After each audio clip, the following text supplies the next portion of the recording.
رب السماوات والأرض وما بينهما فاعبده واصطبر لعبادته هل تعلم له سميا ويقول الإنسان أإذا ما مت لسوف أخرج حيا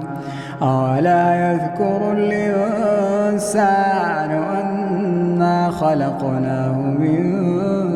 قبل ولم يك شيئا فوربك لنحشرنهم والشياطين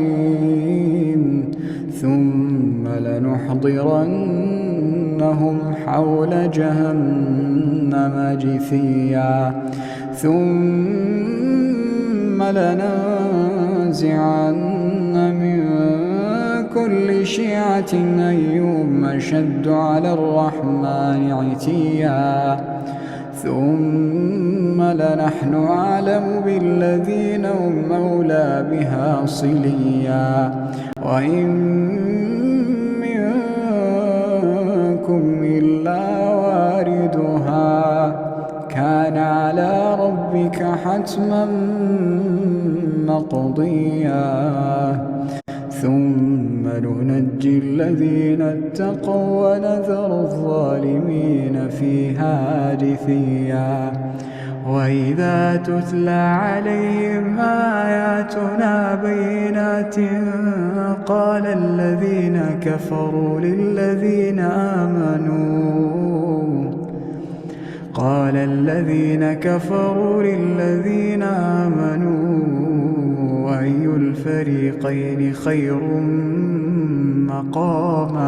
أي الفريقين خير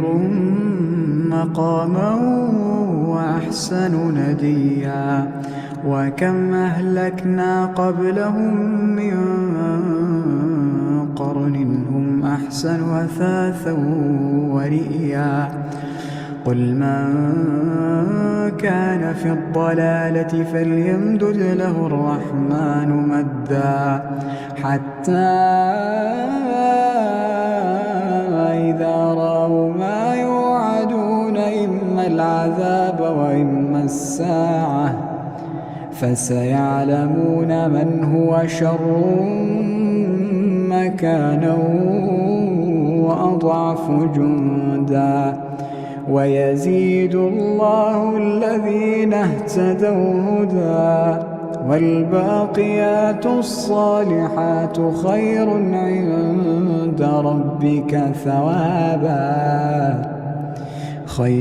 عند ربك ثوابا وخير مردا أفرأيت الذي كفر بآياتنا وقال لأوتين مالا وولدا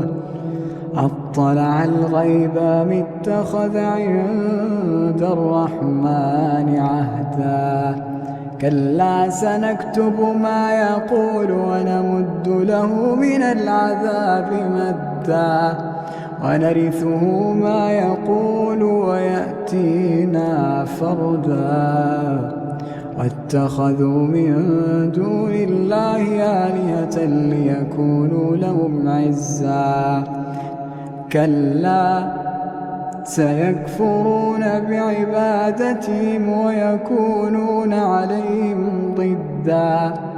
ألم تر أنا أرسلنا الشياطين على الكافرين تؤزهم أزا فلا تعجل عليهم إنما نعد لهم عدا يوم نحشر المتقين إلى الرحمن وفدا ونسوق المجرمين إلى جهنم وردا لا يملكون الشفاعة إلا من اتخذ عند الرحمن عهدا وقالوا اتخذ الرحمن ولدا لقد جئتم شيئا إدا